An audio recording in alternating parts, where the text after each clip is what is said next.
माझं degree certificate. मी last year म्हणजे 1 वर्ष झालं आहे मला कॉलेजमधून फर्स्ट क्लास पास आउट होऊन, पण मी डिग्री सर्टिफिकेट जे आहे हे रिसीव्ह नव्हतं केलं कॉलेजमधून. प्रोविजनल डिग्री घेतली होती, ओरिजिनल डिग्री नव्हती घेतली. तर पप्पाचं रिॲक्शन बघू आपण.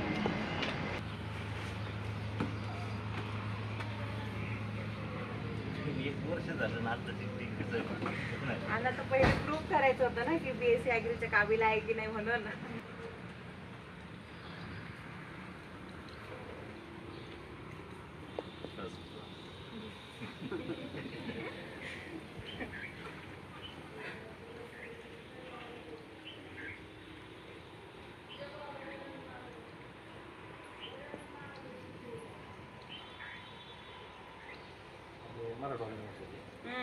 कशामुळे उशीर केला? कारण पहिले आपल्याला प्रूफ करायचं होतं की आपण ह्या डिग्रीच्या काबिल आहे की नाही. आता जेव्हा असं वाटायला लागलं की अख्ख्या महाराष्ट्रामध्ये प्रूफ केलं की नाही मी खरोखर ह्या डिग्रीच्या वर्थ आहे, तेव्हा मी घेऊन आले. खूप छान काम केलं. मे 2024.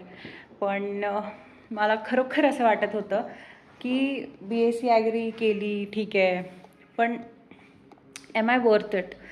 मला ते प्रूफ करायचं होतं की माझं असं होतं की ज्या दिवशी मला वाटेल की नाही यार नाव आय ओन्ड दिस, त्या दिवशी मी ऑफिशियल डिग्री सर्टिफिकेट आणेल.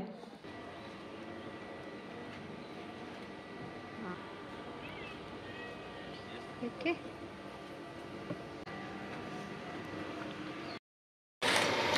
Hello, good morning. आणि आज आपण ऑफिशियली डेलीचे ब्लॉग्स शूट करणं स्टार्ट करतो, म्हणजे आपले नॉर्मल आणि कॅज्युअल ब्लॉग्स. ओके, कॉलेजमध्ये ॲडमिशन झालं आहे. आता BSc ॲग्रीनंतर अजून एक डिग्री घेते आहे.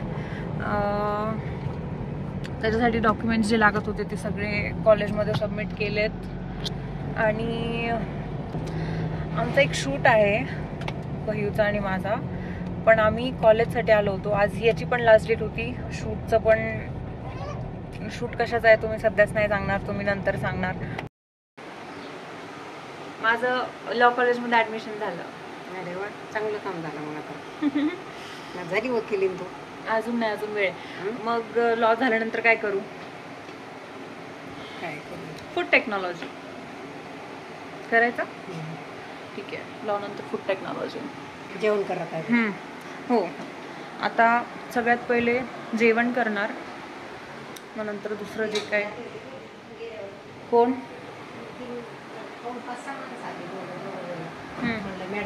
कॉलेजमधून ॲडमिशन करून आली आहे. लॉ कॉलेजमध्ये ॲडमिशन झालं आहे, पण आजचे जे व्हिजिटर होते मला त्यांना अटेंड नाही करता आलं. आणि व्हिजिटर्सना मला खरोखर विनंती करायची आहे की रविवार आणि बुधवार असे 2 वार आपण ठेवलेत. 2:30 पावणे 3 होत आहेत आता, अजून जेवण नाही झालं आहे. आता जस्ट घरी आली आहे. सकाळी नाश्ताही नाही केलेला आहे. कॉलेजला जायचं म्हणून लवकर बाकीचे सगळे जेवढे कामं होते ते आवरून पटकन जण निघावं लागलं मला.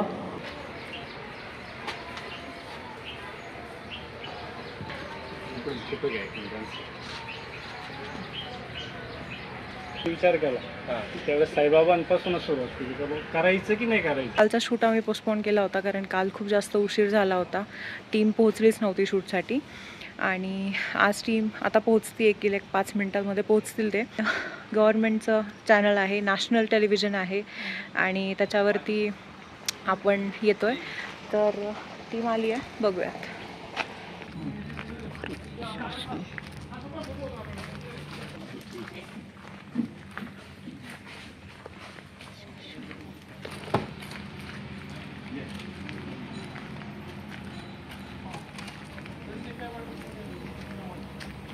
ते जेवण करतील तोपर्यंत आपण जे व्हिजिटर आहेत, कारण आज वेडनेसडे आहे, व्हिजिटर्स ते आपण अटेंड करू आणि मग आता हो आले. शूट चालू होणार आहे आणि पहिल्यांदा आपण नॅशनल टेलिव्हिजनवरती करतो आहे. DD सह्याद्रीचा आपल्याकडे चॅनल आलेला आहे आणि आपलं शूट चालू होईल. तुम्ही फक्त तुम्हाला BTS मिळतील, बाकीचं जे आहे ते तुम्हाला सगळ्या चॅनलवरती बघायला मिळेल. चला आणायला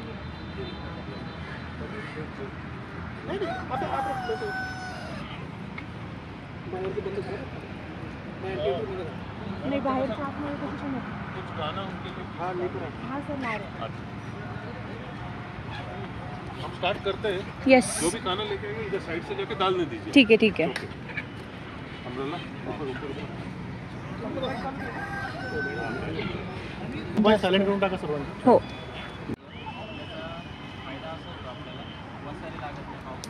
वहाँ से डालते हुए ताकि आपका भी चेहरा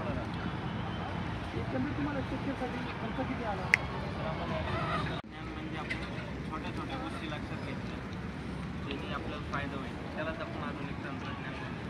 जसं की आपण चेन लिंक जाळी न वापरता साधी जाळी वापरली तर धक्का मशीन लावली, संरक्षण करण्यासाठी कॅमेरेज यूज केले, नंतर आपण ॲटोमायझेशन थोडंफार केले, पाण्याचं टेम्परेचर लावलं मॅडम माहीत तुम्ही. हो. नमस्कार, एवढंच घ्या ना. आता सर्वात महत्त्वाचं पक्ष्यांची निवड तुम्ही सांगितली. तर पक्ष्यांचा जो आहे खाद्य, खाद्य बऱ्याचदा पोल्ट्री व्यवसायातला खर्च होतो पक्ष्यांचा, तो खाद्यावरती होतो. तर एकंदरीत तुम्ही या ओपन रेंजमध्ये खाद्याचं नियोजन कसं करता? म्हणजे दिवसाच्या ॲक्टिव्हिटीचं किती वेळेस खाद्य देतात, कुठलं कॉम्बिनेशन करून देतात, हे थोडक्यात आमच्या प्रेक्षकांना सांगा. पहिले तर फीड फॉर्म्युला आपला स्वतःचा आपण डेव्हलप केला.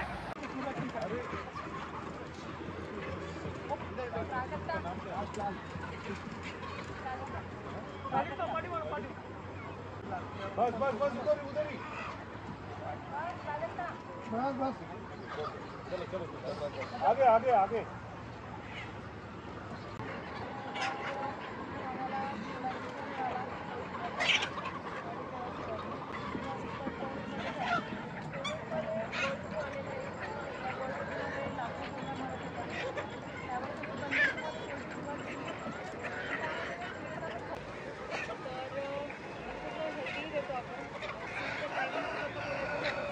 करावं लागतं किंवा पाण्यामधून आपण पक्ष्यांना उन्हाळा असेल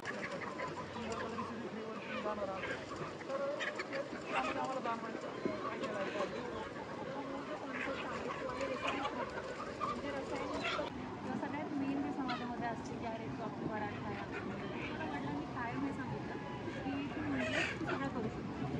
मला कधी असं नव्हतं की तू मुलगी आहेस तू हे करू शकतो. मला उलट असं होतं की तू मुलगी आहेस मुली रडतात का बरं. म्हणजे तो नेचर होता घरच्यांचा. आणि वो कुछ भी पढ़ाई लिखाई नहीं है, वो सरकारी नौकरी करता है, वो हम पे लागू हो गया. आय थिंक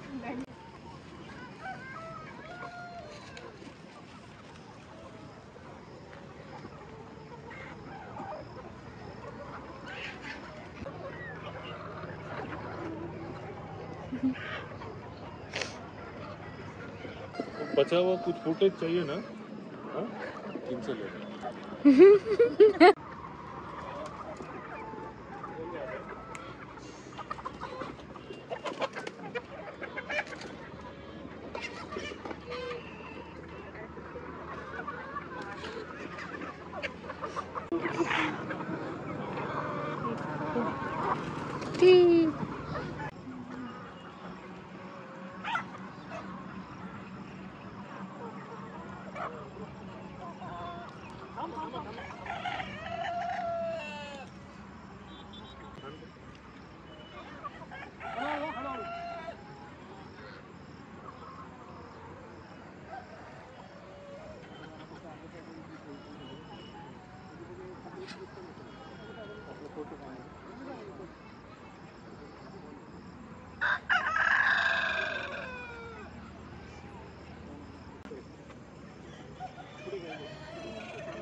थोडं फ्री रेंज में छोड़ो ना सर. रोड पे थोड़ा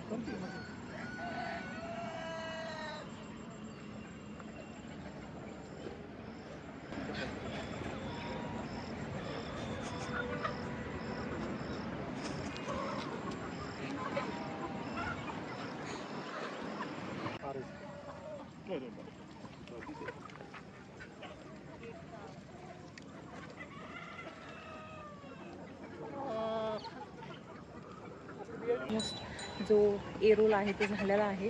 बी रोलचा शूट बाकी आहे. बी रोलचा पण ऑलमोस्ट आपण केला आहे. फीडचा बी रोल बाकी आहे. ए रोल आणि बी रोल म्हणजे ए रोलमध्ये आपण जे बोलतो किंवा जो टॉकिंग इंटरव्ह्यू असतो, क्वेश्चन आन्सर सेशन, हे ए रोलमध्ये होतं. बी रोलमध्ये जे बॅकग्राऊंडमध्ये तुम्हाला दिसणारे व्हिज्युअल्स असतात ते बी रोलमध्ये असतात.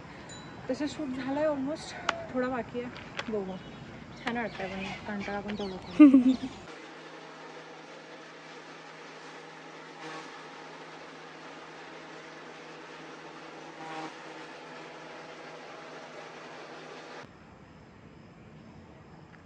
काय वापरलं हे पण सांगू शकता का? झालं तर.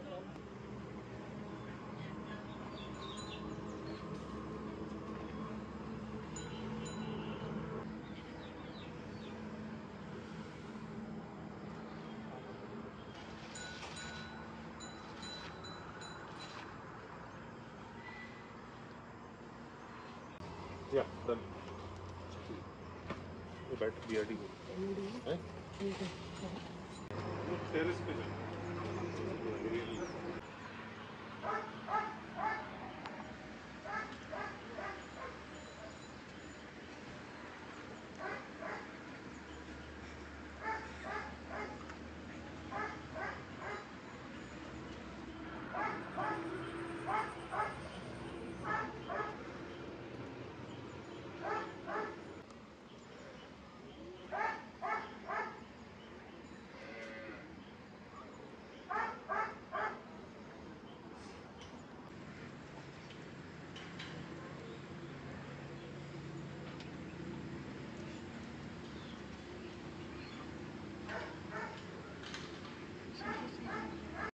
आपला आजचा व्हिडिओ इतका छान शूट झाला आहे ना, म्हणजे DD सह्याद्रीचा जो आपला व्हिडिओ झाला आहे आणि आपण नॅशनल टेलिव्हिजनवरती येतो आहे, तर खूप छान वाटतं आहे. आणि ऑल्सो शूट आम्ही पूर्ण मस्तीमध्ये वगैरे शूट केला, सगळा मस्त झाला. फक्त आता वाट बघतो आहे की तो ऑन एअर कधी होईल आणि मी ते मोठ्या स्क्रीनवरती कधी बघू. तर त्याचं तर वेट आहेच आहे, पण जसं आम्हाला अपडेट येईल की तो कधी ऑन एअर येणार आहे तसं आम्ही तुम्हाला कळवू की तो कुठल्या तारखेला तुम्हाला चॅनलवरती बघता येईल म्हणून. DD सह्याद्रीवरती येईल तो. गव्हर्नमेंटचं चॅनल आहे, नॅशनल टेलिव्हिजन आहे, त्याच्यामुळे विषयच नाही, भारी वाटतं. आणि दुसरी गोष्ट म्हणजे व्हिजिटर्स वगैरे सगळे आज खूप छान अटेंड झाले. आणि कॅज्युअल व्लॉग्स वगैरे कंटिन्यू आता मी शूट करत राहील, जर का मला छान सहयोग वगैरे दिसला तसं. पण मला इंटरेस्ट तर आहेच आहे, बघूयात. चलो, असेच व्हिडिओज वगैरे मी बनवत राहील. आणि कॅज्युअल ब्लॉग्समध्ये सगळा पोल्ट्रीचा रुटीन वगैरे काय असतो असं आपण घेत जाऊ. बघूयात तुम्हाला कितपत आवडतं आहे, काय आवडतं आहे. सगळ्या गोष्टी ट्राय करून बघू. ज्याला एकदम छान आपला प्रतिसाद असेल त्या गोष्टी आपण करू. आणि आता माझा आवाज पूर्ण जायला लागला आहे, कारण दिवसभर बडबड करून पूर्ण माझा गळा बसला आहे. त्याच्यामुळे आता आपण व्लॉग एंड करूयात आणि शांत झोपूयात. Good night, bye.